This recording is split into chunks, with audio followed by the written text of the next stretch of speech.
Todos nosotros tenemos heridas, traumas de nuestra infancia, de nuestra juventud, que no hemos sido capaces de cerrar. A veces son traumas fuertes, quizá es de los temas que me hayas escuchado más hablar. Abusos, traiciones, abandonos, y a veces son microtraumas, pero tú notas que cuando echas la vista atrás, te siguen doliendo. Yo siempre digo que la felicidad, eso que llamamos felicidad, consiste en conectar de forma sana con el presente, habiendo superado las heridas del pasado y mirando con ilusión al futuro.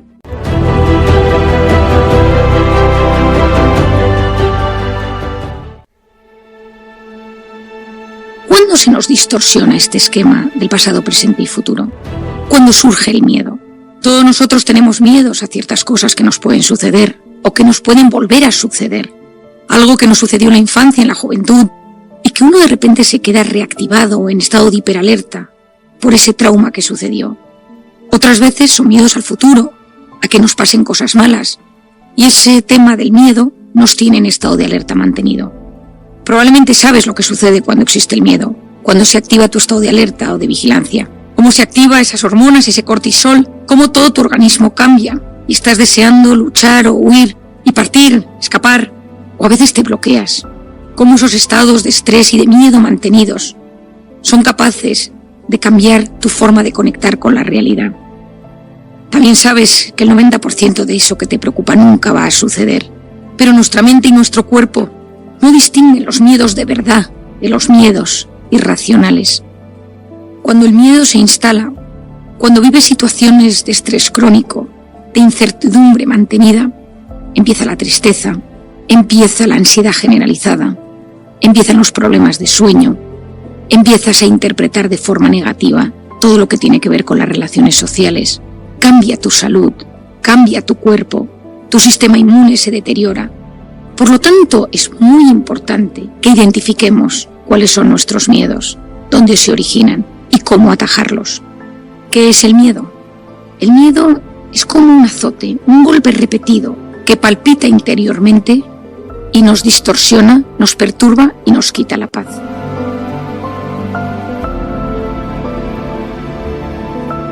En esta vida, yo suelo recomendar a la gente que tome un tiempo para frenar, analizar y conocer. Cada vez conocemos mejor cómo funciona nuestro cerebro, la neurociencia de las emociones, para conocernos, comprendernos, aceptarnos y ser capaces de superar lo que nos sucede. Si te analizas, me gustaría que pensaras cómo son tus relaciones humanas, cómo son tus pensamientos y cómo te enfrentas a las diferentes circunstancias que surgen en tu vida. Puede ser de aquellos que confíes en todo el mundo y seas un ingenuo, o puede ser aquellos que desconfías de todos. Puede ser de esas personas que te abres y que cuentas tu vida, las personas que aparecen por tu vida, o al revés, que tiendes a ser demasiado precavido y prudente y nunca te abres a nadie. Puede ser de esas personas que intentas agradar a todo el mundo y que no sabes decir que no, o de aquellos que eres un no tajante constantemente. Puede ser de esas personas que te hablas bien, te dices las cosas con cariño, quizá a veces con demasiado narcisismo, o de ser de esas personas que tienes una voz interior constante que te habla mal, que te machaca y te hace autoboicot. Puede ser de esas personas que vives obsesionado con gustarle a todo el mundo y que eso te produce una inquietud brutal, porque nunca vamos a gustarle a todo el mundo. Puede ser de esas personas que evitas a toda costa los conflictos y el enfrentamiento y te escondes cuando hay conflicto, o tiendes a aceptar cosas que no deberías con tal de evitar el enfrentamiento o el conflicto. Puede ser de esas personas que te avergüenzas de ti mismo, te sientes culpable, no te gusta como eres y tiendes a esconderte. Puede ser de esas personas que te gusta presumir de todo y necesitas contarle a todo el mundo lo bueno que te pasa o las cosas buenas que le suceden a todos aquellos de tu entorno. O puede ser de esas personas que necesites siempre quedar por encima y que siempre se note que tú sabes más que los demás. Puede ser de esas personas que te cuesta mostrar debilidad y entonces vas con una coraza por la vida. Y en esa coraza hay antipatía, a veces hay narcisismo, a veces hay dureza a la hora de comentar las cosas que suceden. Puedes ser de esas personas que exageras las historias y las cosas para que te hagan caso, porque quieres ser durante unos instantes el centro de atención. Puedes ser de esas personas que te guste el conflicto, que te guste generarlo, que te guste discutir, que te sientas más vivo o más viva cuando hay movida en el entorno y te guste activar ese momento de distorsión en el ambiente. Puedes ser de esas personas que te gusta invadir la intimidad de los demás, ser un poco intenso y te sientes muy cómodo invadiendo esa privacidad de otros.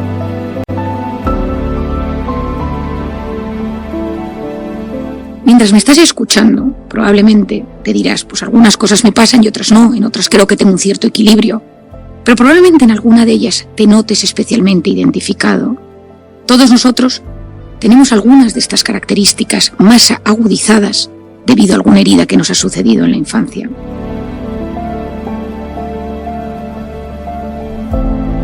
En estas cosas que te he presentado, algunas las tendrás más presentes y otras menos. Lo importante es que identifiques las que son más fuertes, las que perturban más tus relaciones humanas, las que te hacen entrar en problemas, las que te ponen tristes o las que te generan más angustia y ansiedad. Te voy a presentar una serie de preguntas. Intenta analizarlas. No me importa que pongas pausa para intentar responderlas cuando me estás escuchando. La primera es, ¿qué quiero evitar comportándome de este modo? Es decir, ¿qué evito teniendo esta conducta de forma constante? Alguna de las respuestas serán las frases que has escuchado anteriormente. Intenta responderlo con sinceridad. La segunda pregunta es, ¿qué tengo miedo a perder? Todos tenemos miedos a perder cosas. ¿Qué tienes miedo a perder? La tercera, ¿de qué te estás defendiendo? ¿Hay algo de lo que te defiendes? ¿De alguna persona? ¿De algún recuerdo? ¿De algún trauma? ¿De qué te estás defendiendo? La cuarta, ¿qué imagen desastrosa sale de tus pensamientos sobre ti? Todos tenemos esa imagen horrible que nos surge de vez en cuando sobre nosotros mismos. Que nos pillen en algo, que nos vean, que nos humillen, que todos tenemos. ¿Cuál es la tuya? En esos momentos que estás angustiado, agotado, triste, solo, ¿cuál es esa imagen desastrosa? Me quedo solo, me abandonan. Identifícala.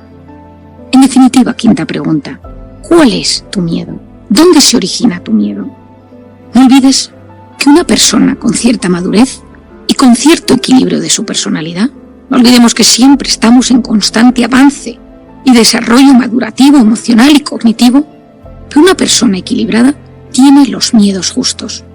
Una persona inestable, una persona herida, una persona inmadura tiene grandes miedos que le bloquean y le impiden conectar de forma sana con su presente.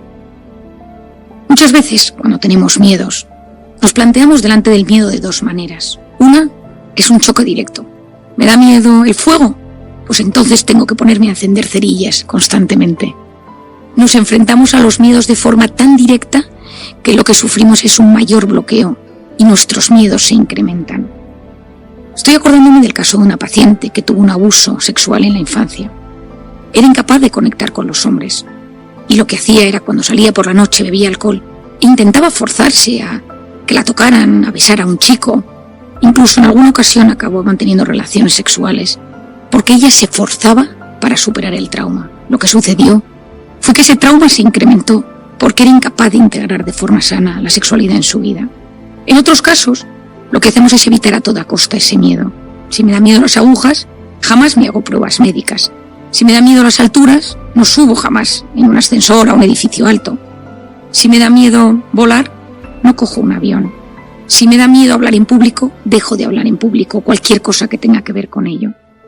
Y uno se autodefiende diciendo, si es que a todo el mundo le pasa algún miedo, mucho mejor dejar y evitarlo a enfrentarme a ello y sufrir más. La clave es identificarlo, intentar entender si hay un origen. Y cuando uno tiene ese origen, intentar sanarlo.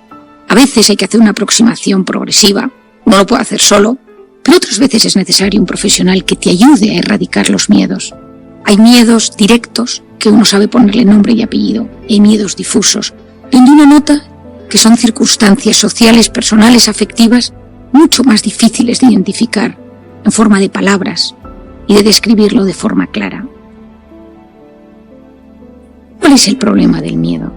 El miedo lo que hace es que no interpretas la realidad como es. Esto es clave. Me habrás escuchado probablemente en alguna ocasión decir, la felicidad no es lo que nos pasa, sino cómo interpretamos lo que nos pasa. Efectivamente, esto es así. Si un día llegas enfadado del trabajo porque te han bajado el sueldo y tu hijo encima suspendido, el otro está llorando, tu pareja está enfadada también, ese día todo lo interpretas de forma catastrófica. Si un día te llaman y te dicen que las pruebas del médico han salido mal y que te tienen que hacer una prueba más invasiva para ver ese bulto que tienes de dónde viene, el miedo va a hacer que la vida la interpretes de otra manera. Cuando uno tiene miedo, cuando uno está en modo alerta, en modo supervivencia, en modo incertidumbre, la realidad la interpretas de otra manera. Ves la realidad como algo sin solución. Nadie me entiende, esto no se va a solucionar nunca, no hay esperanza. Esto es algo muy típico y se ve muchas veces en consulta. Uno ve la realidad de forma mucho más radical, polarizada, extremista. Uno está mucho más intenso, dramático. Esto forma parte de vivir con miedo. A uno le cuesta mucho distinguir lo accesorio, lo fundamental, lo que puede posponer. Cuando uno tiene miedo, la corteza prefrontal, esa famosa corteza prefrontal, funciona peor. Cuando uno está en modo supervivencia, la corteza prefrontal, que es la que nos ayuda a pensar, a dilucidar, a posponer la recompensa, a planificar, esa se bloquea. Y por lo tanto, uno razona peor. Uno no distingue lo accesorio de lo fundamental. Uno no sabe dónde encontrar la verdad de las cosas y sufre mucho más porque entra en modo instintivo. Cuando uno vive con miedo, con incertidumbre, los pensamientos negativos, obsesivos, rumiativos se instalan en nuestra mente. Y parece que somos incapaces de ilusionarnos, somos incapaces de hablar de cosas que nos alegren la vida.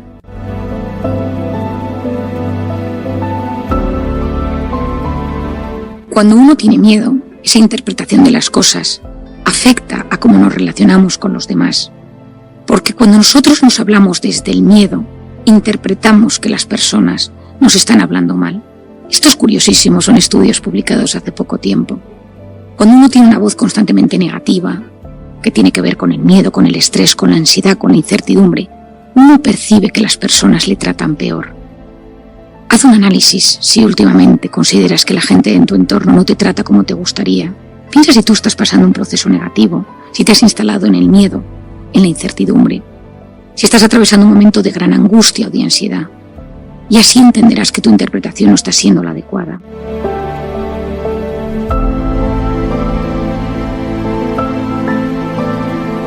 A lo largo de los últimos años he leído mucho sobre la ansiedad, sobre el miedo. He investigado a escritores y divulgadores de todo tipo hablar sobre estos temas. Me interesa muchísimo saber cómo el miedo impacta en nuestro sistema inmune, en nuestra psicología, en nuestras relaciones humanas, en nuestros telómeros. Leí hace poco un libro de Rossini que también hablaba de estos miedos. ¿Cuáles son los 5 principales miedos que existen? Para mí existen 5 grandes miedos. El primero es el miedo a causar decepción. El miedo a decepcionar a las personas que están cerca de nosotros. Esto puede venir porque hemos vivido una biografía, una infancia marcada por los conflictos. Y yo decido ser complaciente y adaptarme y ser siempre buena persona, buen chico, buena chica para no generar más problemas. También suele haber habido una historia de críticas con mucha dureza, donde me quieren si me porto bien, donde se ha sufrido mucha frialdad y mucho rechazo. Y entonces yo no quiero decepcionar a nadie. Y lo que intento es constantemente complacer a las personas de mi entorno, intentar que estén contentos con mi comportamiento. Por otro lado, otro miedo es el miedo a perder el control. Entonces soy una persona muy posesiva, muy controladora, muy perfeccionista, muy rígida. Puedo incluso desarrollar un trastorno obsesivo compulsivo. Tengo siempre el freno de mano puesto. Me obsesiona mi seguridad, la de los míos. Y me cuesta confiar en las personas porque creo que nadie controla las situaciones como yo. Puede haberte sucedido que te han manipulado en algún momento, donde te hicieron daño, abusaron de ti, y en un momento donde tú bajaste la guardia, te hicieron mucho daño, desde un abuso sexual a otro tipo de manipulaciones y abusos, y por lo tanto tú quieres tener el control de todo para que nada te pase. También puede suceder que en la infancia hayas vivido con muchísima pobreza y precariedad, y entonces no quieres volver a una situación así de incierta, y te vuelves alguien muy controlador, para que siempre haya lo que tú necesitas para la supervivencia. El miedo a perder el control es agotador, te pone constantemente en estado de alerta, te impide disfrutar de la vida, te impide disfrutar de las pequeñas alegrías. Nunca nada es suficiente. Y el estado de alerta hace que tu cerebro no sea capaz de captar las pequeñas y grandes alegrías que surgen en el día a día. Otro miedo importante es el miedo a no ser perfecto. Esto me interesa muchísimo porque me impresiona que esto sea así. Pues las redes sociales han tenido un enorme impacto. La gente sube fotos perfectas con filtros. Y entonces, yo lo he contado alguna vez, en alguna ocasión pacientes que han acudido a mi consulta, que te cuentan cómo las fotos que suben a sus redes sociales están todas filtradas, manipuladas, para aparentar una perfección que luego no existe. El perfeccionista es el eterno insatisfecho. Nunca nada está a la altura de lo que uno quiere. Una de las cosas que nos perjudica profundamente con el perfeccionismo y con el miedo a ser perfecto es que siempre vamos a fallar, porque no existe nadie perfecto, no existe nada que sea constantemente y crónicamente perfecto, y vamos a caer, y esas caídas duelen muchísimo. Uno de los temas que más nos hacen sufrir con las redes sociales es que siempre nos muestran algo a lo que compararnos. Es decir, lo digo con otras palabras, si hay algo que nos hace profundamente infelices en esta vida, es el compararnos constantemente con las personas. Las redes sociales son un espejo comparativo. Gente más guapa, más deportista, que come mejor, que tiene mejor casa, que viaja más que tú, los hijos son más guapos, más educados, todo es mejor que lo tuyo. Si no eres capaz de identificar cómo esa comparativa te recuerda constantemente que no eres suficiente, esto es profundamente agotador, hiriente y nos puede llegar a producir un estado de enorme vacío.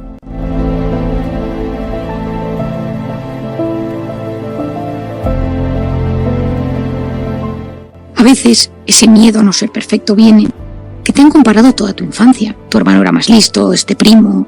Esa historia comparativa es agotadora y entonces tú buscas metas inalcanzables, modelos inalcanzables en ti mismo o en los tuyos para que esto no suceda. Y tú tienes la sensación de que siempre se te está juzgando, se te está valorando desde un plano de la perfección. Ese miedo a no ser perfecto produce un daño enorme en nuestro espíritu, en nuestro alma, en nuestra mente, y nos lleva a un estado de enorme insatisfacción vital.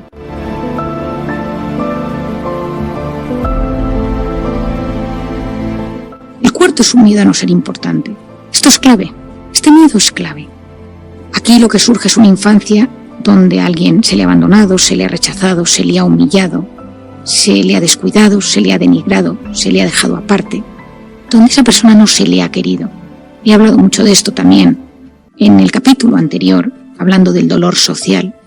Ese sentirse excluido tiene un impacto terrible en nuestra mente, en nuestro cuerpo y en nuestra conducta. Aquí, ¿qué pasa? Que tengo que complacer a todos, tengo que gustar, manipulo los relatos. Quiero que siempre la gente piense que yo tengo algo interesante que decir, que puedo ser el centro de atención.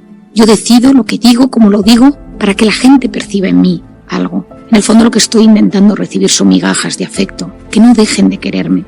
Esos microabandonos, esos momentos donde no soy importante, donde siento que me dejan, sufro muchísimo. El miedo a no ser importante en una sociedad que muchas veces va a lo suyo, individualista, egoísta, hace mucho daño.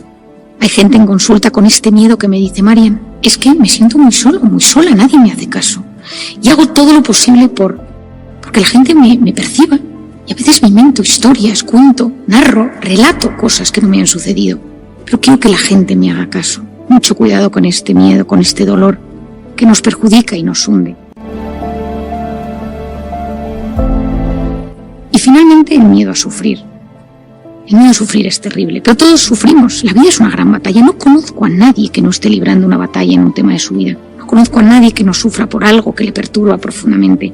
No conozco a nadie que no tenga algo que le preocupa enormemente. A veces son macro batallas, otras veces son micro batallas. El más rico, el más guapo, el más estupendo, el más conocido.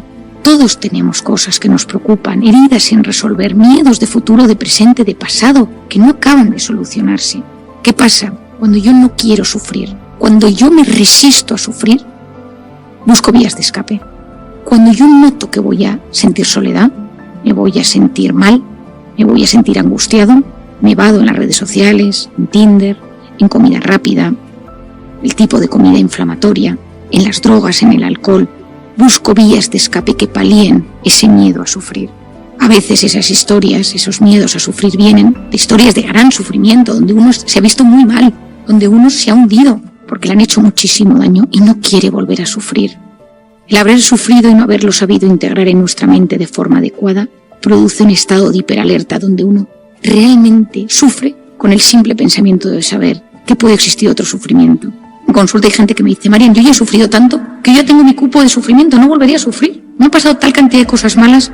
Me cuesta a veces decirles con suavidad que llegarán otras, pero que en el interín, en el tiempo intermedio, hay que recuperarse para que cuando lleguen esos sufrimientos tengamos las herramientas necesarias para sufrir.